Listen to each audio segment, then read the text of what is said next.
घरे भी सुरक्षित नहांती झियो।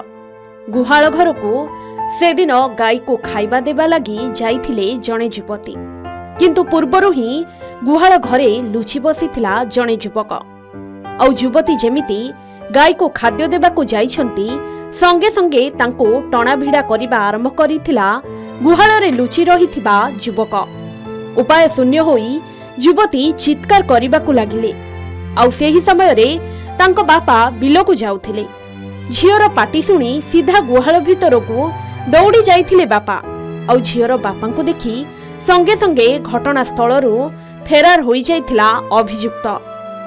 युवतींको उद्धार करिथिले तांको बापा, किंतु एही घटना रे युवतींको बापा जे प्रतिवाद करिथिले ताहा सांघातिक रूप नेबो बोली परिवार लोके केबे भी भाबी नथिले।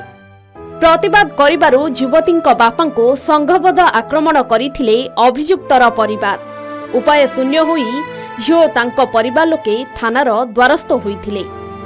अभियोग परे पुलिस जनको गिरफ करिछि, हेले घटना रे जड़ित थिबा अन्य माननको गिरफ करू नथिबारु युवतींको परिवार प्रतिवाद करी धारणा रे बसिछंती।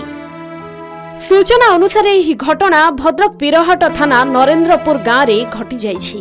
अभियोग अनुसार एही गाँवर जणे युवती निज गुहाल घरे गाई को खाद्य देबाकू जाइथिबा बेले अमूल्य मल्लिक नामक जणे युवक सेठारे पूर्वरु छकी रहिथिला।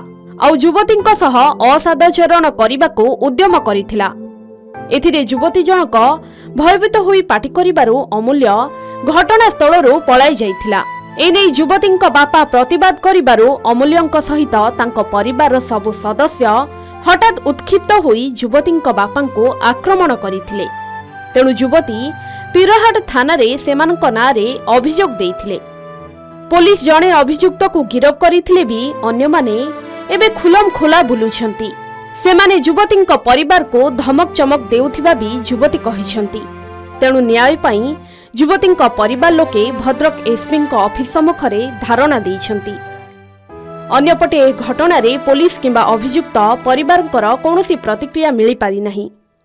अमूल्य मल्लिक बोली गोटे पिला मो बापा को मारी थिले। आम गुआल को जाइथिले। आम गुआल रु मते जिमिति भिड़ा टणा जिमिति कले हैला मो बापा को डाकियारो हावली खाइके बापा हटु बिलु जाउथिले। फेरिकी आसिकी तांको पछरे हटु बापा को बाड़ेइथिले तांको परिवार सब मिसिकी।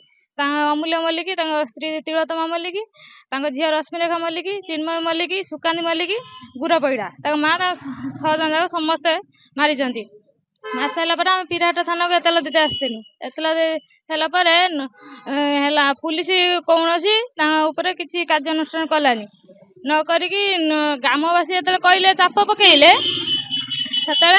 से 9 दिन पर आसिक सरेंडर कले।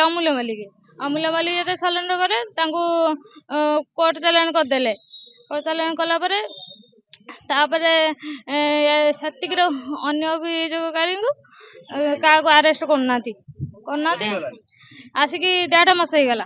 न्याय चाहूँ आउ जो बाकी लोक जी आरेस्ट करा जाऊ। डीजी को भेटीचु, एसपी को भेटीचु 4 थर, डीजी को थरे भेटीचु, आईआईसी को 20-25 थर भेटीचु। आईआईसी जिते भी देखा कहते आम काली आरेस्ट करमु, काली आरेस्ट करमु कहीकि एभला गड़े गड़े चलचंदी। आम चाहूँ आउ जो अन्य जतिक रहिले तांकु आरेस्ट करा जाऊ। दर्शक बंधु, आम समाज रे एमिति घटना सबुदिन घटुछि। झियो माने निज घरे भी सुरक्षित नहांती। प्रति मुहूर्त रे केउठी ना केउठी झियो माने असादाचरणर शिकार हेउछंती। एभली घटना को गुरुतर सह नै कार्यानुष्ठान ग्रहण करागले ए परिवार न्याय पाई परिबो। तेबे पुलिस रो सठिक तदंत ही घटना पछर असल कारण पदाकू आनी परिबो एवं दोषी को दंड देबार बाट खोली जिवो। भद्रकरू नरेंद्र सामलक रिपोर्ट, के न्यूज ओडिशा।